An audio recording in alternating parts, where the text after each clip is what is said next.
Oke, bismillahirrahmanirrahim. Assalamualaikum warahmatullahi wabarakatuh.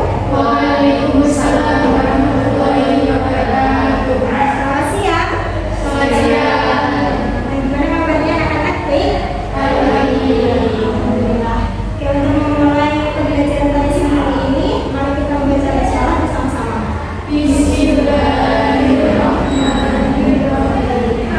Oke, sebelumnya ibu absen dulu ya. Pokoknya ada hadir. Marita Ayu. Semuanya hadir ya. Nah, pada pertemuan kali ini kita masih membahas mengenai lingkaran. Tapi sebelum itu, mari kita review dulu pembelajaran pertemuan sebelumnya, yaitu unsur-unsur lingkaran dan juga keliling lingkaran. Nah, siapa yang di sini yang masih ingat unsur lingkaran itu apa saja? Diameter, terus duri, ada lagi jari-jari, apa lagi? Beneran. Nah, jadi unsur-unsur lingkaran itu ada pusat lingkaran, jari-jari, diameter, tali busur, apoema, tembereng, dan juri. Kemudian untuk keliling lingkaran, siapa yang masih ingat rumus dari keliling lingkaran? Dikali D, betul. Kalau misalkan diketahui R-nya, jari-jarinya?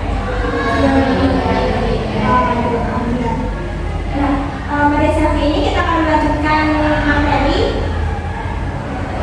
masih mengenai lingkaran. Untuk membandingkan ukuran dua kue yang berbentuk lingkaran, apa yang perlu kita hitung dan bagaimana cara menghitungnya?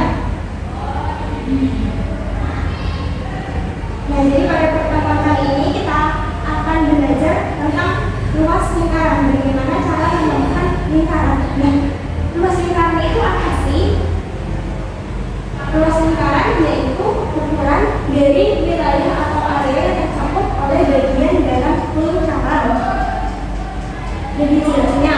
Nah, kalau kemarin kita belajar tentang keliling. Nah, keliling itu garis melengkung yang membentuk lingkaran. Ini yang disebut dengan keliling yang warna ungu ini. Nah, pada pertemuan kali ini kita akan membahas tentang luas. Luas itu yang di dalam lingkaran yang warnanya jadi muda ini.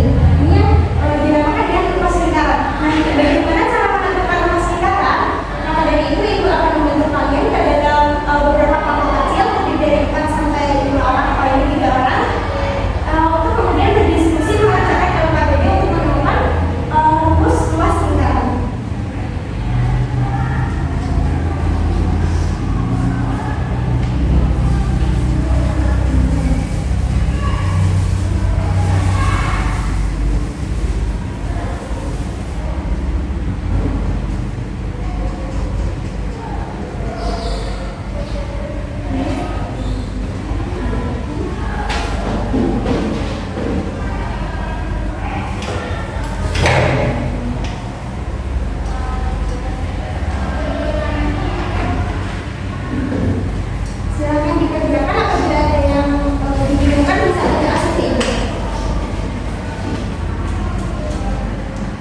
Sedangkan dari sekitar itu sama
Juga jangan lupa untuk menjawab soal-soalnya di depan